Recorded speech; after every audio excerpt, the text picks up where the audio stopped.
రాజగోపాల్ రెడ్డి మధ్యలో సైతం కూర్చున్నాడు. మాట్లాడింది అదే. ఎవరు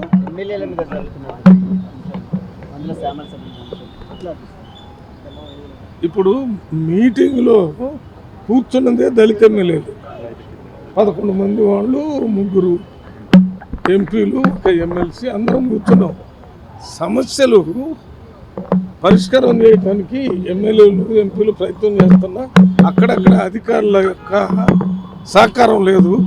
ఆ సహకారం వీళ్ళకి అందే విధంగా చూడాలని, వాళ్ళకి సంబంధించినటువంటి ఇందిరమ్మ ఇండ్లు 1000 ఎక్కువ ఇవ్వాలని, అది కాకుండా వీళ్ళకి సంబంధించిన అభివృద్ధి పనుల మీద ఎస్సీ సప్లాన్ నుంచి ప్రత్యేక నిధులు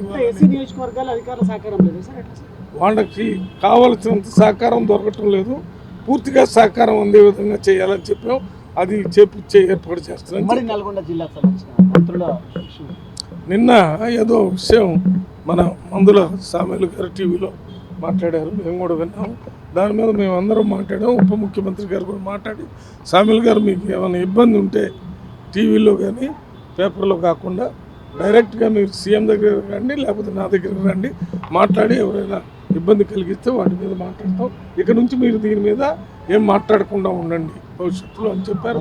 మేమందరం చెప్పాం, అందరికీ చెప్పాం. బహిరంగంగా టీవీలో చూసిన తర్వాత ఫిర్యాదు చేయడం అటువంటిది జరగకుండా ఉండాలని చెప్పడం జరిగింది. ఎవరు చెప్పింది? అది వేరు, అక్కడ సమస్య వేరు. మొత్తం దళిత ఎమ్మెల్యేలు, ఎంపీలు అంతా కూడా మేము ముందు ముఖ్యమంత్రి గారికి, ఉప ముఖ్యమంత్రి గారికి ధన్యవాదాలు చెప్పాము. ఏ ప్రభుత్వం లేని విధంగా ఇంటిగ్రేటెడ్ రెసిడెన్స్ స్కూల్ పెట్టి SC, ST, BC, minority, economically weaker section పిల్లలంతా ఒకే హాస్టల్లో ఉండే విధంగా దీన్ని విప్లవాత్మకమైన నిర్ణయం తీసుకున్నారని ఆయన అభినందన తెలుస్తూ ఒక లెటర్ ఇచ్చాం. అది కాకుండా సోషల్ వెల్ఫేర్ హాస్టల్లో ఉన్నటువంటి 27 లక్షల మంది పిల్లలకి 40% మెస్ ఛార్జీలు పెంచారు, 200% కాస్మెటిక్ ఛార్జీలు పెంచారు.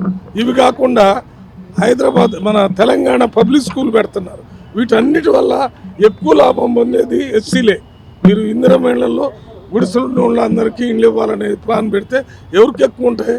ఎస్సీలకి ఎక్కువ ఉన్నాయి. 200 యూనిట్ల కరెంటు ఫ్రీ అంటే ఎవరు ఎక్కువ తక్కువ వాడతారు? ఎస్సీలే వాడతారు. అదే కాకుండా మరి బస్సుల్లో తిరిగేది ఎస్సీలే. పని కోసం పోయినా, పండగ కోసం పోయినా, దేవుడి దగ్గర పోయినా అన్ని ఎస్సీ మహిళలంతా ఫ్రీకి తిరిగాయి. అందువల్ల ఈ ప్రభుత్వంలో దళితులకు సంబంధించినంత వరకు ఈ ముఖ్యమంత్రి రేవంత్ రెడ్డి గారు సన్నబియ్యం కూడా ఎక్కువ దళితులకే రేషన్ కార్డు ఉండేది, వీళ్ళందరికీ వస్తున్నాయండి.